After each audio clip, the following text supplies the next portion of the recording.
Halo, selamat datang di Alur Cerita Film di Cinema. Terima kasih sudah klik video ini and enjoy. Film Call sendiri menceritakan tentang seorang wanita muda bernama Soyeon yang hidup di masa sekarang dan tanpa sengaja menemukan sebuah telepon tua di rumah masa kecilnya. Sejak saat itu ia kerap mendapatkan panggilan misterius dari seseorang yang berasal dari masa lalu hingga akhirnya berujung teror. Film diawali dengan Soyeon yang memutuskan untuk kembali ke rumah masa kecilnya yang berada di suatu desa. Di rumah itu ia akan tinggal seorang diri karena ayahnya sudah meninggal saat usianya masih belasan tahun, sedangkan sang ibu sedang dirawat di rumah sakit. Saat membongkar barang-barang yang ada di gudang itu, ia lalu menemukan sebuah telepon tanpa kabel. Soyeon kemudian menggunakan telepon itu untuk menghubungi nomor HP-nya yang hilang di kereta saat dalam perjalanan menuju desa. Tiba-tiba Soyeon kemudian menerima panggilan dari seseorang yang mengatakan jika ia sedang disiksa oleh ibunya sendiri. 엄마 진짜 미친년이야. 거기 선인이 아니에요? 아닌데요, 전화 잘못 거신 것 같아요. Keesokan harinya, Soyeon lalu menjenguk sang ibu di rumah sakit. Di sana dokter mengatakan jika ibu Soyeon harus segera dioperasi. Namun ibu Soyeon tak ingin menjalankan operasi tersebut karena biaya yang diperlukan sangatlah mahal. Sehingga tak mungkin bagi Soyeon yang saat ini bekerja di swalayan mendapatkan uang sebanyak itu. Sang ibu lalu meminta Soyeon untuk pergi ke makam ayahnya dan menanyakan pada petugas di sana apakah sang ibu bisa dikuburkan di sebelah makam suaminya. Terlihat jika hubungan mereka sedikit tak akur karena Soyeon menganggap jika ibunya lah penyebab kematian sang ayah. Setibanya di rumah, Soyeon kembali menerima telepon dari orang asing yang mengira Soyeon adalah temannya yang bernama Sunhee. Dan saat malam tiba, ia pun mendengar suara barang terjatuh yang berasal dari lantai 2. Ketika memasang kembali pajangan itu, ia terkejut mengapa paku yang dia tancapkan terjatuh, seolah ada sebuah ruangan di balik tembok itu. Karena penasaran, Soyeon memutuskan untuk melubangi tembok itu dan benar saja ada sebuah ruang bawah tanah yang berisikan benda-benda usang. Ia kemudian melihat sebuah buku catatan dan di sana tertulis tanggal 27 Agustus tahun 1999 dan di dalam catatan itu terdapat foto pemiliknya. Setelah melihat isi catatan itu, Soyeon kemudian penasaran dan menanyakan foto itu pada tetangganya yang bernama Sungho. Ajusi lalu menggumamkan sebuah nama yaitu Yongsuk. Tapi anehnya Ajusi seakan menghindar dari pertanyaan Soyeon yang menanyakan apakah benar ibu Yongsuk ini adalah seorang dukun. Dan Ajusi lalu pergi meninggalkannya. Saat akan pulang, Soyeon lalu melihat ada seorang ajuma yang duduk di depan tokonya. Dan toko itu bernama Sunhee. Sesampainya di rumah, ia kembali mendapat telepon dari wanita itu, di mana si wanita itu berteriak meminta tolong dan mengira Soyeon adalah Sunhee temannya. Wanita itu mengatakan jika ia akan dibakar oleh ibunya sendiri.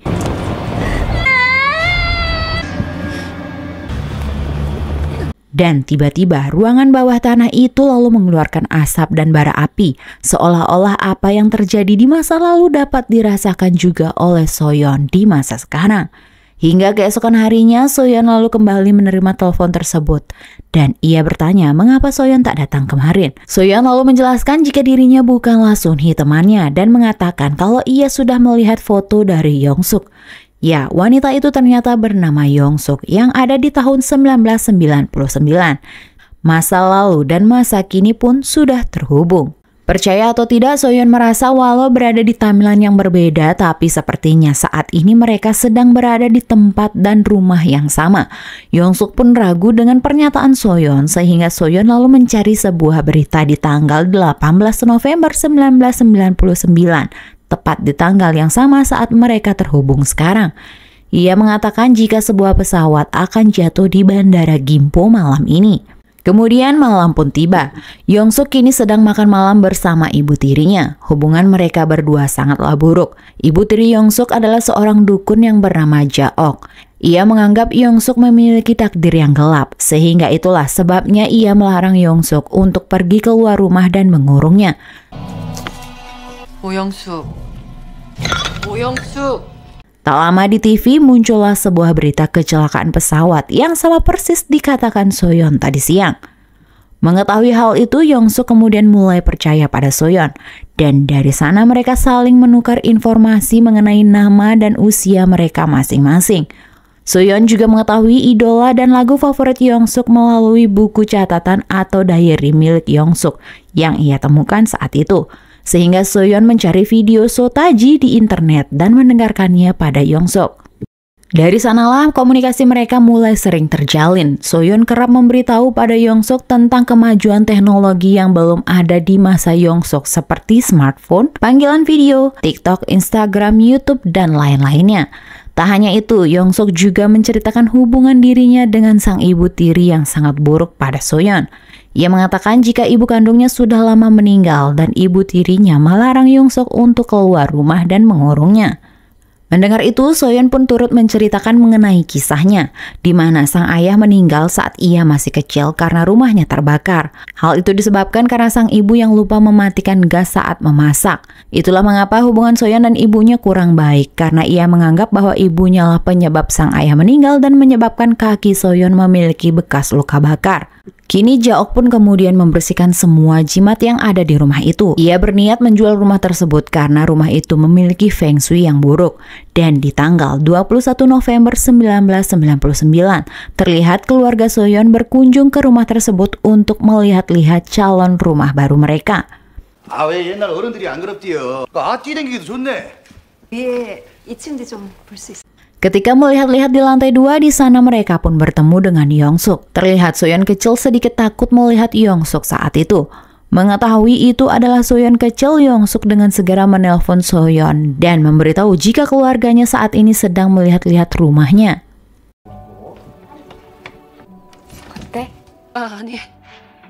Tentu saja mendengar suara ayahnya, Soyeon lalu merasa sangat senang dan terharu. Dan karena sudah bertemu dengan keluarga Soyeon, Yongsuk lalu memiliki ide untuk menghidupkan ayah Soyeon kembali. Lebih tepatnya, ia akan menghalangi musibah yang menimpa keluarga Soyeon di masa lalu. Hingga hari ini, tepat tanggal 27 November tahun 1999, hari di mana musibah itu terjadi. Di rumah, Yongsuk lalu kabur saat ibu tirinya memberikan ayam peliharaan mereka makan. Dia pun kini sedang dalam perjalanan menuju rumah Soyeon yang ada di Seoul. Sedangkan di rumah, Soyeon sedang bermain sembari menonton tayangan anak yang sedang memasak. Dan di dapur mereka terlihat jika sang ibu sedang memasak sesuatu dan sudah mendidih. Lalu tak lama ibunya pun bersiap pergi dan mengunci rumah mereka. Sementara itu di dalam Soyeon bermain dengan ayahnya yang sedang tertidur. Kemudian tak lama Yongsuk pun tiba dan mengambil kunci rumah Soyeon. Ia pun berhasil membuka kunci pintu itu. Sementara itu, Soyeon dewasa kini sedang menunggu telepon dari Yongsuk. Namun, dering panggilan itu bukan berasal dari telepon rumah, melainkan ponsel milik Soyeon yang hilang. Tentu kejadian ini membuat Soyeon sangat bingung. Ia kemudian melihat bekas luka bakar di kakinya menghilang dan dering HP-nya terus berbunyi seiring perubahan waktu dan tempatnya kini.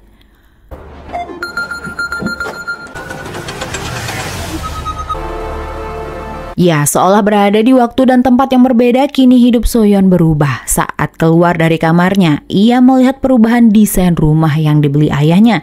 Soyeon kemudian pergi keluar dan melihat jika ada sebuah kebun di sana. Dan di sana ada sang ibu yang sehat sedang menyiram tanaman. Lalu sang ayah yang kini dengan rambut putihnya pun datang menghampiri Soyeon. 무슨 일 있어?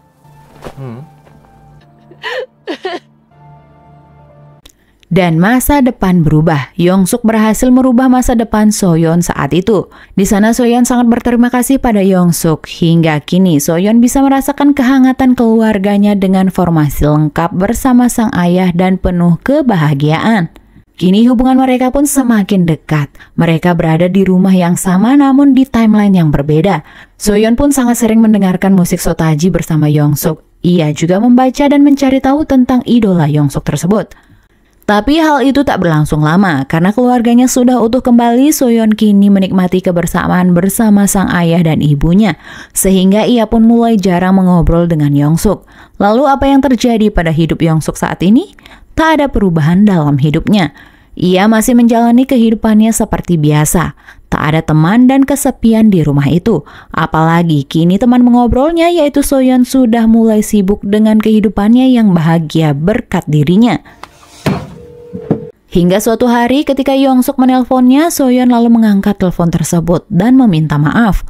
Tapi saat itu Yongsuk tiba-tiba tertawa dan mengumpat Soyeon dengan kata-kata kasarnya. Hal itu pun membuat Soyeon terkejut dan ia mendengar Yongsuk berteriak dan mengamuk. Lalu terdengar ibu tirinya memberi peringatan pada Soyeon. Ia mengatakan jangan menelpon lagi atau Soyeon akan terluka. 용 같은 년이 씨발. 야, 이 씨발년아. 말아. 네가 다친다. Sementara itu, Yongsuk ternyata sedang dicambuk oleh sang ibu. Itu merupakan salah satu ritual yang dilakukan Jaok pada Yongsuk. Saat memegang tubuh Yongsuk, Jaok melihat ada yang terbunuh dan banyak darah di tubuh Yongsuk. Tentu itu merupakan pertanda buruk. Sampai akhirnya Jaok akan membuat suatu ritual penting, yaitu eksorsis atau pengusiran setan untuk Yongsuk. Sementara itu, Soyeon lalu mencari tahu mengenai Yongsuk di internet. Dan dia pun melihat sebuah berita di mana seorang dukun yang membunuh anak tirinya saat pengusiran setan. Tak lama telepon berdering. Dengan cepat Soyeon lalu memberitahu Yongsuk mengenai berita yang dia lihat mengenai Yongsuk. Ia mengatakan jika malam ini Yongsuk akan mati dibunuh oleh ibu tirinya. Ketika masuk ke kamar Yongsuk, Jaok dengan berat hati harus menusuk-nusuk selimut itu, mengira di balik selimut tersebut ada Yongsuk.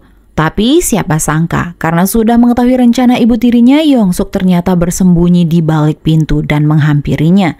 Jaok pun mengatakan jika ramalannya memperlihatkan banyak kematian di masa depan Yongsuk. Dan akhirnya Jaoklah yang harus meregang nyawa.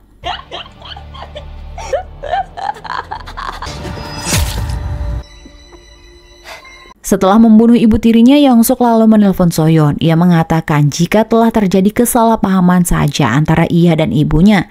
Dan hari itu ia mengatakan jika ia merasa terlahir kembali dan bebas.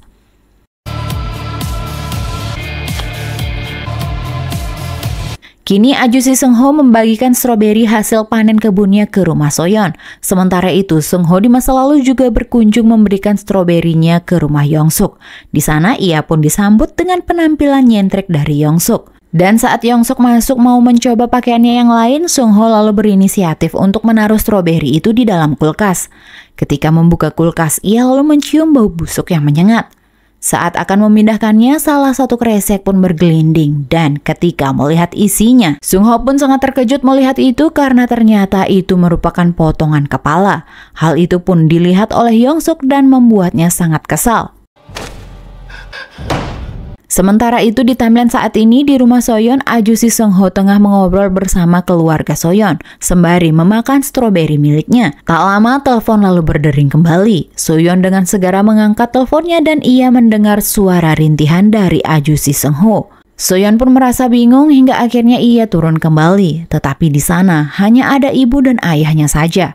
Ia pun menanyakan keberadaan Seungho Ajusi, namun sang ayah terlihat bingung dan bertanya siapa Seungho.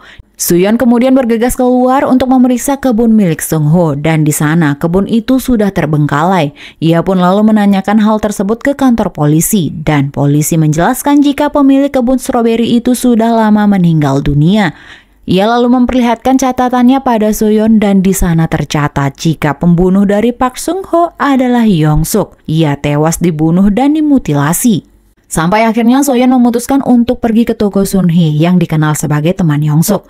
Di sana Soyeon mendengar cerita mengenai hubungan pertemanan Yongsuk dan Sunhee. Sunhee menceritakan jika dulu ia mengira Yongsuk adalah anak baik karena mendengarkan cerita Sunhee tentang ayahnya yang pemabuk. Hingga suatu hari ia membawakan Yongsuk kue kering dan Sunhee memperlihatkan luka bakar di kakinya. Ia mengatakan jika itu adalah ulah Yongsuk. Bila tidak diselamatkan oleh ibu tiri Yongsuk, mungkin sekarang Sunhee sudah meninggal dunia. Saat ini Soyeon sadar jika ia salah mengambil keputusan. Ia pun menanyakan apakah Yongsuk adalah pelakunya. 너가 그랬어? 너가 죽였냐고. Soyeon lalu membacakan berita yang ia cari mengenai kasus Seungho yang mengatakan jika Yongsuk ditangkap dan dihukum seumur hidup.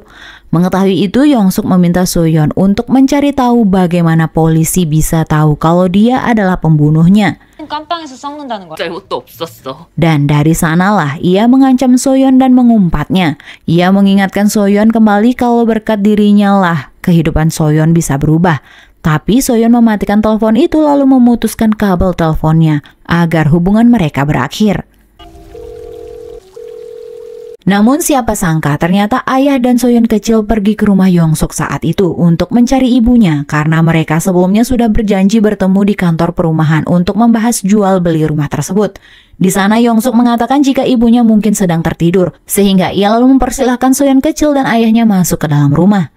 Sementara itu di masa kini Soyeon dewasa dan ayahnya baru saja pulang berbelanja. Di tengah perjalanan ayahnya lalu meminta Soyeon untuk belajar menyetir mobil sendiri. Sedangkan Soyeon kecil harus melihat sang ayah tiba-tiba disemprot apar oleh Yongsuk dan dibunuh di depan mata Soyeon kecil. Sehingga ayah Soyeon di masa sekarang tiba-tiba menghilang secara perlahan.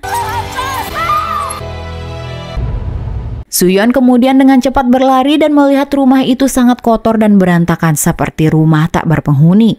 Ia lalu mendengar dering telepon itu dan Yongsuk memperingatinya agar tak main-main dengannya.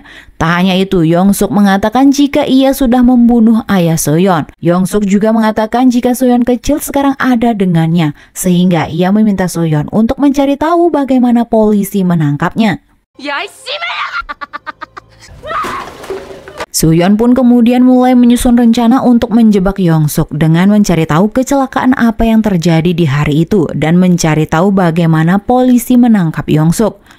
Setelah itu ia memberitahu Yongsuk jika seorang pemulung berhasil menemukan pisau yang ia buang dan memberitahu alamatnya. Ia meminta Yongsuk segera ke sana sebelum jam 5 sore. Sementara itu Soyeon kecil kini tengah disekap di loteng oleh Yongsuk. Tak lama Yongsuk tiba di sebuah rumah kaca sebelum jam 5 sore. Ia pun menunggu sembari merokok. Di sana terlihat jika ada tabung gas di dekatnya. Tapi tak lama ada suara berisik yang memancing Yongsuk keluar dari sana. Dan itu hanyalah suara binatang. Saat akan kembali masuk, tiba-tiba ledakan terjadi. Kini Soyeon pun dengan cemas melihat telepon itu. Ia sangat berharap telepon itu sudah tak berdering lagi. Tapi ia pun kemudian mendengar Soyeon kecil yang tengah disekap. Soyeon kecil merintih meminta tolong padanya. Ya, Yongsuk mengetahui jika Soyeon membohonginya. Yongsuk pun lalu mendengarkan suara air yang sedang ia rebus pada Soyeon dan bersiap menyiramkan air mendidih itu pada Soyeon kecil. Dan hal itu dapat dirasakan oleh Soyeon saat ini.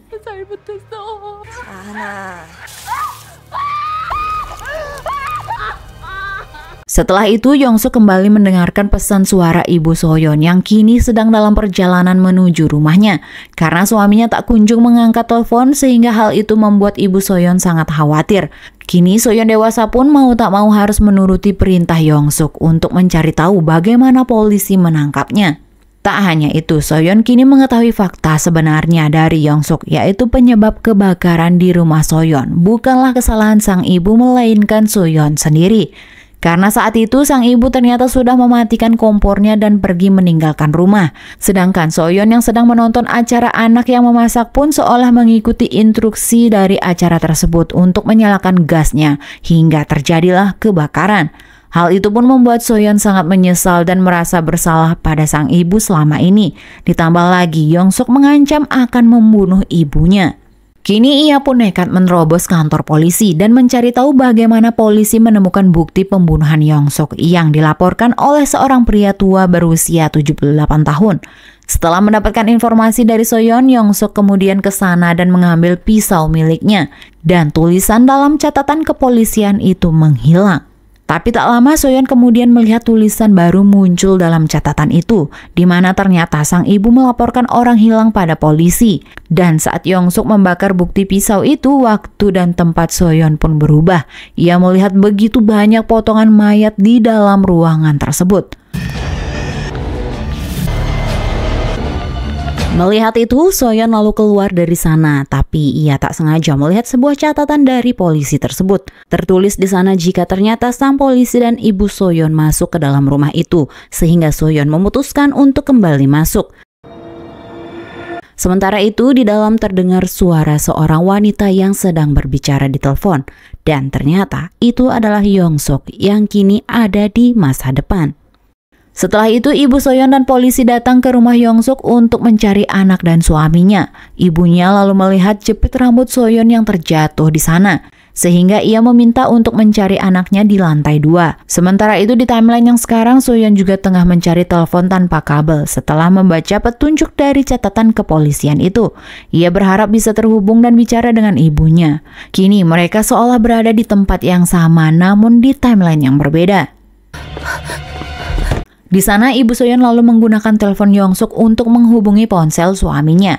Lalu tak lama telepon Soyeon berdering. Di sana pun mereka terhubung. Soyeon meminta agar ibunya segera keluar dari rumah itu secepatnya. Sedangkan sang ibu tentu saja bingung mendengar seorang wanita memanggilnya sebagai ibu. 여보세요? Saat ibunya menjelaskan itu pada polisi, tiba-tiba Yongsuk menusuk polisi itu hingga tewas. Dan di timeline Soyeon saat ini, ternyata yang mengambil telepon itu adalah Yongsuk yang ada di masa depan. Tak lama telepon itu berdering kembali. Mereka berdua berusaha untuk mengambil telepon itu agar bisa berkomunikasi dengan masa lalu mereka. Kini di timeline yang berbeda, Yongsuk di masa lalu mengejar ibu Soyeon, sedangkan Yongsuk di masa depan kini sedang mengejar Soyeon. Kini Soyeon pun menerima panggilan dari sang ibu. Ia berusaha untuk menenangkan ibunya yang sedang ketakutan. Ia memberikan instruksi pada ibunya untuk menyerang Yongsuk secepat mungkin. Ibu Soyeon kemudian mendengar suara anaknya yang menangis sehingga ia keluar dan memeluk Soyeon kecil. Dan Yongsuk menusuk ibunya, namun sang ibu berusaha untuk melawan demi melindungi Soyeon. Di masa sekarang, Soyeon bisa mendengar dan merasakan perlawanan ibu saat dikejar oleh Yongsuk, sehingga ia terus meminta maaf pada sang ibu karena tak bisa menolongnya. Sehingga Yongsuk pun bersiap untuk membunuh Soyeon, tapi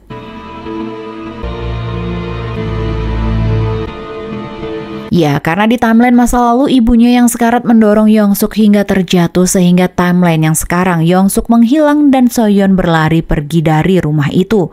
Ia segera mencari sang ibu ke rumah sakit namun tak ada, dan ia kemudian pergi ke makam sang ayah. Tak lama ibunya datang. Di sana Soyeon lalu melihat bekas luka sayatan pada leher dan tangan sang ibu. Tentu hal itu membuat Soyeon sangat lega.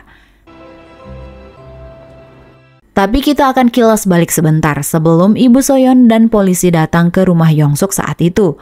Di mana saat Yongsuk di masa lalu menelpon dan yang mengangkat panggilan itu adalah dirinya di masa depan. Yongsuk di masa depan lalu memperingati agar ia selalu berhati-hati karena polisi dan ibu Soyeon datang ke rumah. Yongsuk di masa depan memberitahu agar Yongsuk terus memegang telepon tersebut karena hanya dengan cara itu mereka bisa merubah keadaan. Dan kini Yongsuk di masa lalu berhasil sadar, sedangkan ibu Soyeon sekarang menghilang dan Soyeon sendiri masih disandra oleh Yongsuk. Oke, Mimin akan jelaskan sedikit mengenai endingnya. Jadi perubahan masa lalu itu sangatlah berpengaruh pada masa depan. Di masa lalu Yongsuk berhasil sadar kemudian membunuh ibu Soyeon dan kembali menyekap Soyeon kecil. Jadi bisa dibilang Soyeon kecil disekap hingga ia dewasa oleh Yongsuk. Itulah mengapa jangan sesekali merubah masa lalu seperti apa yang dilakukan Soyeon. Seharusnya ia mendengar peringatan dari ibu tiri Yongsuk saat itu dan membiarkan Yongsuk mati dibunuh oleh ibu tirinya. Karena satu momen saja masa lalu diubah, maka masa depan pun akan berubah total.